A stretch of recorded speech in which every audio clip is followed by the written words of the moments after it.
5ನೇ ತರಗತಿ. ಪದ್ಯ 2 ಸ್ವಾತಂತ್ರ್ಯದ ಹಣತೆ. ಕೃತಿಕಾರರ ಪರಿಚಯ. ಕೆ.ಎಸ್. ನಿಸ್ಸಾರ್ ಅಹಮದ್. ಕಾಲ 5/2/1936. ಪೂರ್ಣ ಹೆಸರು ಕೊಕ್ಕರೆ ಹೊಸಹಳ್ಳಿ ಶೇಖ್ ಹೈದರ್ ನಿಸ್ಸಾರ್ ಅಹಮದ್. ತಂದೆ ಶೇಖ್ ಹೈದರ್, ತಾಯಿ ಹಮೀದಾ ಬೇಗಂ. ವೃತ್ತಿ ಅಧ್ಯಾಪಕ. ಕೃತಿಗಳು ಮನಸ್ಸು ಗಾಂಧಿ ಬಜಾರು, ನೆನೆದವರ ಮನದಲ್ಲಿ, ನಿತ್ಯೋತ್ಸವ, ಸುಮೂರ್ತ ಮೊದಲಾದ ಕೃತಿಗಳನ್ನು ರಚಿಸಿದ್ದಾರೆ.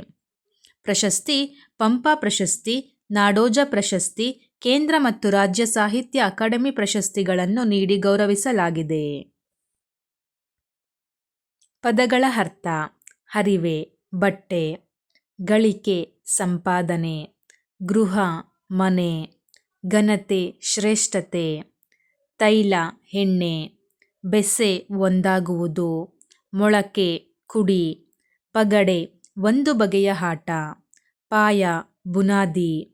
ಹಣತೆ, ದೀಪ. ಪ್ರಶ್ನೆ ಉತ್ತರಗಳು. ಪ್ರಶ್ನೆ 1. ಸದಾ ಉರಿಯುತ್ತಿರಬೇಕಾದುದು ಯಾವುದು? ಉತ್ತರ: ಸದಾ ಉರಿಯುತ್ತಿರಬೇಕಾದುದು ಸ್ವಾತಂತ್ರ್ಯ ಎಂಬ ಹಣತೆ. ಪ್ರಶ್ನೆ 2. ಧೀರಶಕ್ತಿ ಉಳ್ಳವರು ಏನು ಮಾಡಬಲ್ಲರು? ಉತ್ತರ: ಧೀರಶಕ್ತಿ ಉಳ್ಳವರು ಹುಲಿಯ ಬಾಯಲ್ಲಿನ ಆಹಾರವನ್ನು ಬೇಕಾದರೂ ಕೈ ಹಾಕಿ ತೆಗೆಯಬಲ್ಲರು. ಪ್ರಶ್ನೆ 3. ಮೊಳಕೆ ಉಂಟಾದುದು ಹೇಗೆ? ಉತ್ತರ: ಹಲವಾರು ವ್ಯಕ್ತಿಗಳ ಪರಿಶ್ರಮದ ಬೆವರಿನ ಹನಿಗಳ ಸಿಂಚನದ ಮೊಳಕೆ ಅಂಕುರಿಸಿ ನಂತರ ಮರವಾಗಿದೆ. ಪ್ರಶ್ನೆ 4. ನಮ್ಮ ಗಮನ ಯಾವುದರ ಕಡೆಗೆ ಸಲ್ಲಬೇಕು? ಉತ್ತರ: ನಮ್ಮ ಗಮನ ಜೀವನದ ಗುರಿ ಮತ್ತು ಸಾಧನೆಯ ಕಡೆಗೆ ಸಲ್ಲಬೇಕು.